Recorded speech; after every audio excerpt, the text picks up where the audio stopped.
Hi, my name is Elijah, and today I'm going to be reviewing the Trynyty Bender Fender. I'm going to start by going over the different specs and pricing, and then I'll give you some of my thoughts on it. So let's get into this video. Alright, so the Trynyty Bender Fender comes in at $40 US and includes a brake and a fender as well as the other necessary hardware to put it on. The Trynyty Bender Fender comes in 5 different colors. There's this red one, which I have here, black, gold, navy blue, and raw.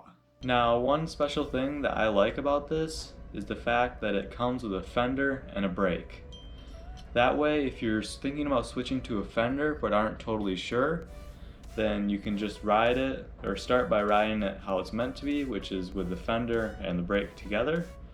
And if you end up not liking the fender, you can just ride with the brake. But if you end up liking it with just the fender better, you can just ride with just the fender on. That's part of the reason that I bought this, actually. So those are all the specs for it. There's really not much to go over because it's just a fender and a brake with the necessary hardware to put it on. But now I'm going to go over compatibility, and that's where you got to pay attention if you're looking at buying this, because you got to make sure it fits on your deck. Alright, so first off, your brake system on your deck should be able to be top mounting, which means the bolt goes in here. Or there also should be spots for 2 bolts to go in. Another thing I would look for that would make it easier to install is a cutout right here where you're able to reach the nut and hold it there while you're tightening. That'll make it a whole lot easier to tighten the bolts once you get the fender or brake or both of them on, and that should make installing it a lot easier.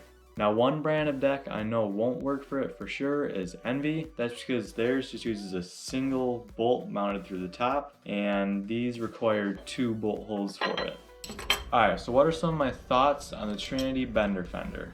Well, first off, I think it is a really good quality construction and made of high quality materials. And I also like the fact that you can use it either as just a fender or a brake, or both together like it's supposed to be used. Now, I do believe it is pretty expensive for what you're getting. It is $40, but I guess you are getting both a brake and a fender, although I still feel like it should be a little bit cheaper. Alright, there's not much else to say about the Trynyty Fender Bender except for that if you currently ride a brake and are wanting to switch over to a fender but aren't fully sure if you would like it, this would be a great way to slowly do that. You can start by just riding the way it's supposed to, which is with the fender and the brake together, and then if you decide you want to keep just the fender on, you can just take the brake off, or if you decide you don't like the fender, you can just take that off and just ride the brake. So that is the end of this review. I hope you guys enjoyed the video. If you are interested in the Trynyty Bender Fender, I'll include a link in the description below.